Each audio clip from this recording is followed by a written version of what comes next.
اور پھر ایک روز آپ حضرت عائشہ رضی اللہ تعالی عنہا کے گھر آرام فرما رہے تھے کہ آپ نے رات کو خواب میں 2 فرشتوں کو دیکھا جو ایک دوسرے سے انسانی شکل میں بات کر رہے تھے۔ آپ کو کیا ہوا ہے؟ آپ پر جادو کیا گیا ہے۔ کس چیز پر کیا گیا ہے؟ جادو آپ کی کنگھی اور بالوں پر کیا گیا ہے، اور وہ کنگھی زروان کے کنویں میں ایک بھاری پتھر کے نیچے دبائی گئی ہے۔ اب ہمیں کیا کرنا چاہیے؟ کنویں کی تہہ سے کنگھی اور بالوں کو نکال لینا چاہیے۔ صبح نیند سے بیدار ہونے پر آپ صلی اللہ علیہ وآلہ وسلم سمجھ گئے کہ یہ اللہ سبحانہ و تعالیٰ کی طرف سے ان کے لیے ایک میسج تھا۔ آپ نے صحاباؤں کو ساتھ لیا، آپ اس کنویں پر گئے اور وہاں پتھر کے نیچے سے وہ سحر کا وہ میجک کا سامان نکالا گیا۔ اور یہ وہ موقع تھا جب جبریل علیہ السلام نے آپ صلی اللہ علیہ وآلہ وسلم کو خبر دی کہ اس بال پر 11 نوٹس یعنی 11 گانٹھیں بندھی ہوئی ہیں۔ آپ سورہ فلق اور سورہ ناس پڑھتے جائیے اور ان گانٹھوں کو کھولتے چلے جائیے۔ اے پیغمبر صلی اللہ علیہ وآلہ وسلم، کہو کہ میں صبح کے مالک کی پناہ مانگتا ہوں ہر چیز کی برائی سے جو اس نے پیدا کی، اور گنڈوں پر پڑھ پڑھ کر پھونکنے والیوں کی برائی سے۔ جب آپ سورہ فلق اور سورہ ناس کو ساتھ میں دیکھیں گے تب آپ کو ریلائز ہوگا کہ ان دونوں میں ملا کر 11 آیاتیں ہیں۔ آپ صلی اللہ علیہ وآلہ وسلم ایک ایک گانٹھ کو کھولتے چلے جاتے اور آیت کو پڑھتے چلے جاتے، اور اس طرح پورے بال سے 11 گانٹھوں کو کھول دیا گیا۔ جب ساری گانٹھیں کھل گئیں، ساری نوٹس کھل گئیں، تب آپ صلی اللہ علیہ وآلہ وسلم نے بالکل ایسا محسوس کیا جیسے کسی نے آپ کو رسی میں جکڑا ہوا ہو اور اب آپ اچانک سے آزاد کر دیے گئے ہوں۔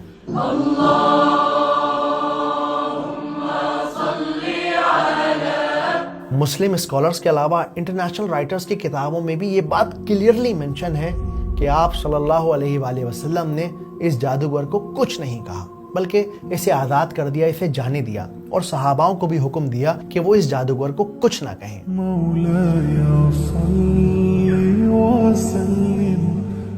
میری پھونک کسی کو کیا جلاتی اے حبیب اللہ، میں تو خود اپنے غرور کی آگ میں جل کر خاک ہو چکا ہوں۔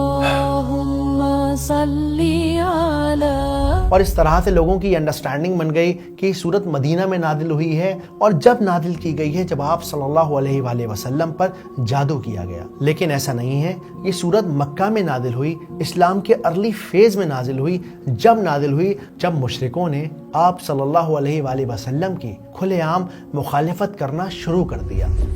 کہاں ہے محمد کا وہ اللہ جسے کسی نے نہیں دیکھا، جو ہمارے خداؤں کے سامنے کھڑے ہونے کی جرت کر سکے؟ تو یہ تھا سورہ فلق کے نازل ہونے کے پیچھے کا پورا واقعہ۔ چلیے اب اس سورت کو سمجھتے ہیں سنیمیٹک انداز میں، آسان طریقے سے۔ لیکن اس سے پہلے میں آپ کو کچھ تصویریں دکھانا چاہتا ہوں۔ یہ دیکھیے، ہماری یہ ویڈیوز ہر جگہ دیکھی جا رہی ہیں، بچے، بوڑھے، جوان ان ویڈیوز سے سیکھ رہے ہیں، کئی لوگ نوٹس بنا رہے ہیں، کچھ لوگ باقاعدہ پڑھ رہے ہیں اور پڑھا رہے ہیں۔ میں بس کہنا چاہتا ہوں شکریہ اس محبت کے لیے، شکریہ اس عزت کے لیے۔ میرا مقصد ہے کہ میں قرآن کو اتنے دلکش اور اتنے آسان انداز سے پیش کروں کہ یہ جو ہمارے جین زی ہیں، یہ جو فلموں کے شوقین لوگ ہیں، یہ سب قرآن میں انٹرسٹ لے سکیں، ان کے اندر ایک شوق پیدا ہو کہ خود یہ جا کر قرآن پڑھیں، اس کی ڈیپ اسٹڈی کریں۔ اور الحمدللہ آپ لوگوں کے سپورٹ سے یہ پاسبل ہو رہا ہے۔ آج بچے بچی کی زبان پر ہے کہ یہ بات ہے قرآن کی، قرآن کی، قرآن کی، قرآن کی، یہ بات ہے قرآن کی۔ اس کے علاوہ آپ کو خبر دینی تھی کہ ہم یعنی ریئلی مکتوب کا channel AI digital story telling کا نمبر 1 چینل میں سے ایک ہے پورے انڈیا میں۔ ہم جیسا AI کوئی کریٹ نہیں کر رہا۔ تو اگر آپ میرے اس مقصد میں مجھے سپورٹ کرنا چاہتے ہیں تو اس QR کوڈ کو اسکین کر کے آپ مجھے سپورٹ کر سکتے ہیں۔ میں آپ لوگوں کے لیے کچھ ایکسکلوزیو کانٹینٹ بناتا ہوں، اور آپ کے اس چھوٹے سے سپورٹ کی قیمت صرف اور صرف 4 روپے پر ڈے ہے، یعنی آپ کی چائے کی قیمت سے بھی بہت کم۔ آپ کے ان 4 روپے سے میں یہ کام فل ٹائم کر سکتا ہوں، اور بہتر اور بڑھیا اور جلدی بہت ساری ویڈیوز بنا سکتا ہوں۔ چلیے اب اس صورت کو سمجھتے ہیں سنیمیٹک انداز میں، آسان طریقے سے۔